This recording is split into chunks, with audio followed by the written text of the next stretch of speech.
องสวัสดีFC ทุกคนเนาะยินดีต้อนรับเข้าสู่ช่องซาร่าเก่าเนาะมื้อนี้ก็มาพูดโซมคนใหญ่เป็นใหญ่กว่าเฒ่าเนาะจะสบายเนาะอากาศมื้อนี้ก็ลมหนาวเนาะเย็นทางก็สิมาพูดโซม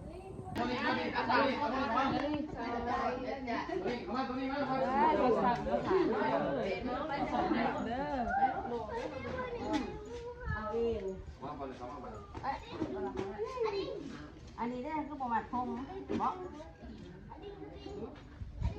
ได้เรียกเป็นหัวของทางกันจับเลยนะจับน้องกันเลยจอบเดียวจับพร้อมกันเลยก็ได้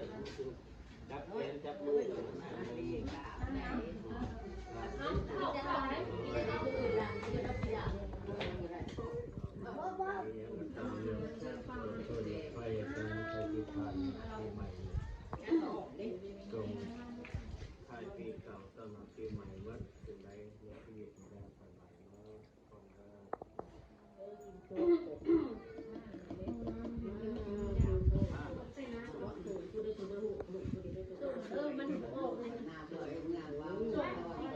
เขากับก้นเลยสีนี่นะ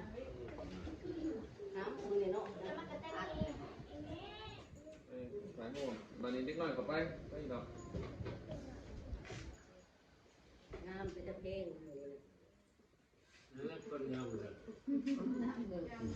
ให้อัดพี่น้องซาแคทตอนซาแคทโทรส่งพ่อใหญ่แม่ใหญ่บ่ได้อัดคลิปเนาะนางลีหนูนั่งไปแต่เนาะโทรส่งเนาะเมื่อกี้นี่เฮาบ่ได้ถ่ายแล้วเนาะมีคนถ่ายเฮาก็เลยบ่ได้นะ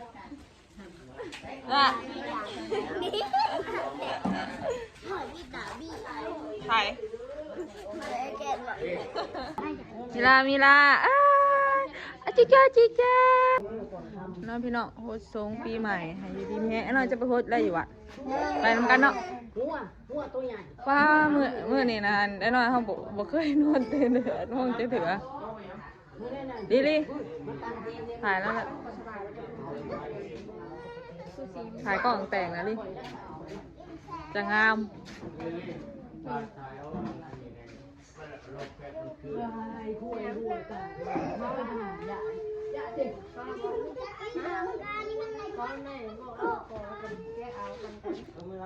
มือนี่ก็เป็นมือเต่าโฮมเนาะเป็นมือ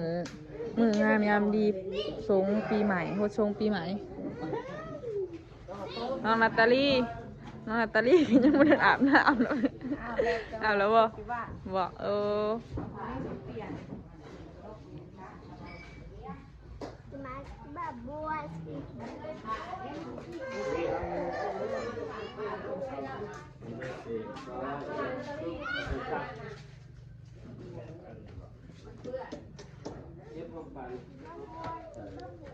อันนี้ก็การ์ตูนน้อยตุ๊กตาบาร์บี้โทรส่งกันแล้วนะพี่น้องอันก็จะก็กินข้าวสาวกินข้าวสมาธิแล้วมีกระเสาน้ำเนาะ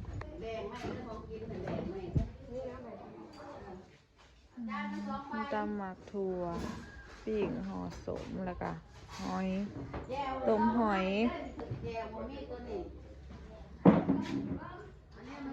เป็นสวนหนักในวันนี้เป็นสวนน้ำด้วยเอาเบนเห็ดยังไงน่ะเอ้ยมือบอก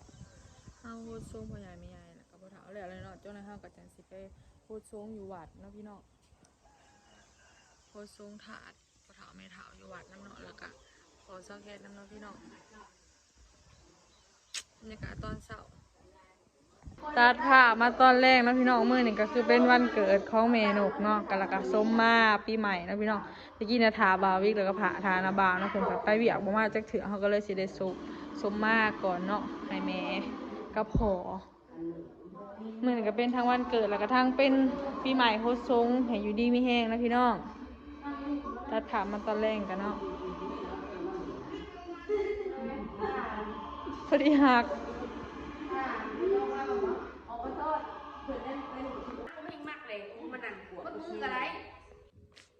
นี่นะพี่น้องเตรียมกำลังสวดทรงเนี่ย ที่สุด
มาดีจ้ะพี่น้อง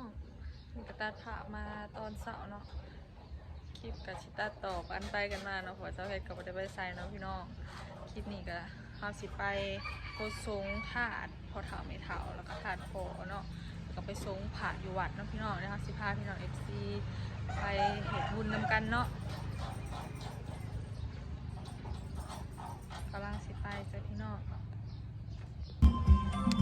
เขาลงมาวัดเลยเนาะเดี๋ยวเขาสิมาทรงผ่าเนาะลงมาทรงผ่ากระเบาวิกเนาะ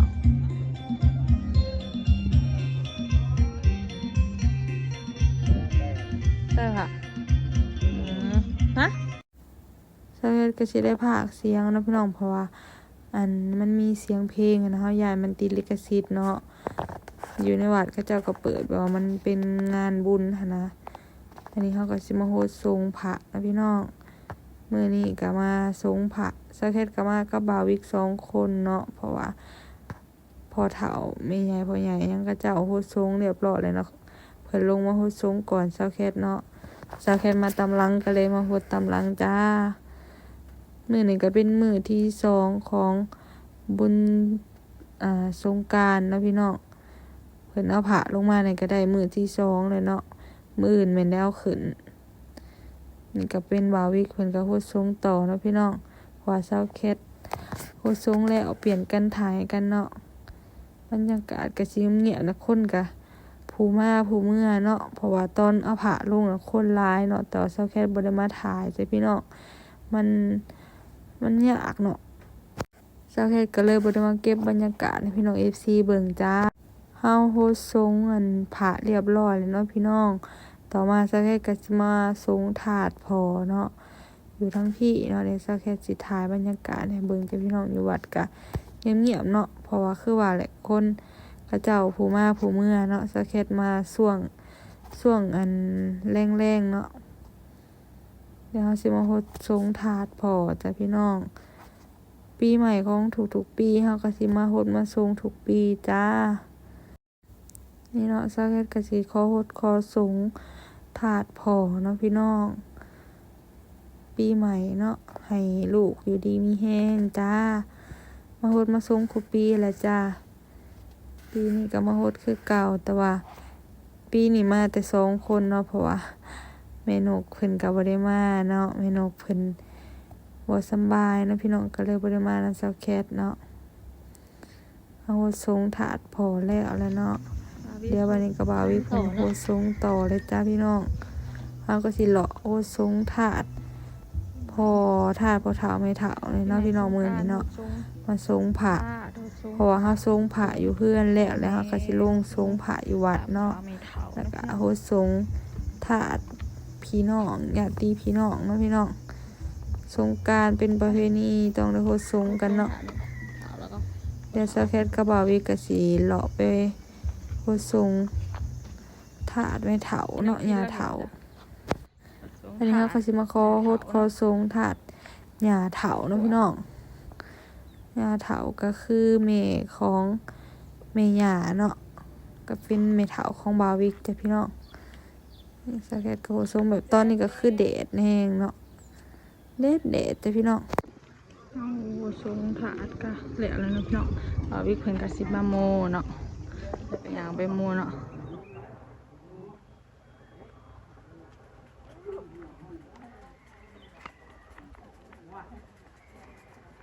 ก็ลงโหดทรงถาดเนาะปีใหม่โหดทรงก็เท้าแม่เท้าพ่อครัวภายลาวนะพี่น้องถ้าถามมันตัวนี้นะพี่น้องก็สิมาโหดทรงเอฟเนาะ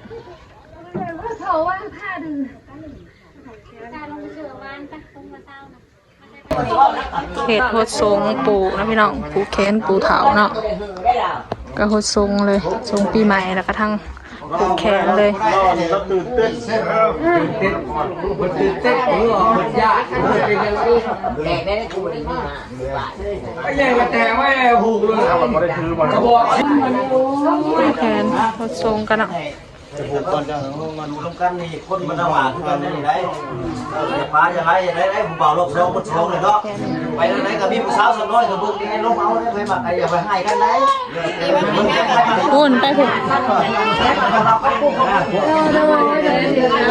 ใครเหตุผ่านผูกแขนในเจนนี่ก็เกิดใหม่ แล้วก็เล็กน้อยนะ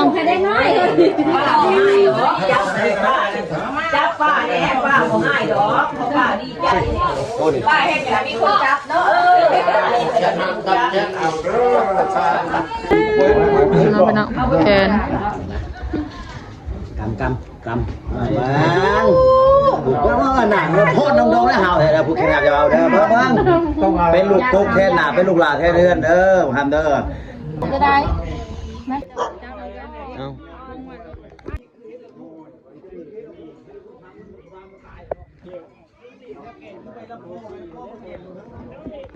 เอารถนำให้แน่สิถ้อยเอาก็กล้วย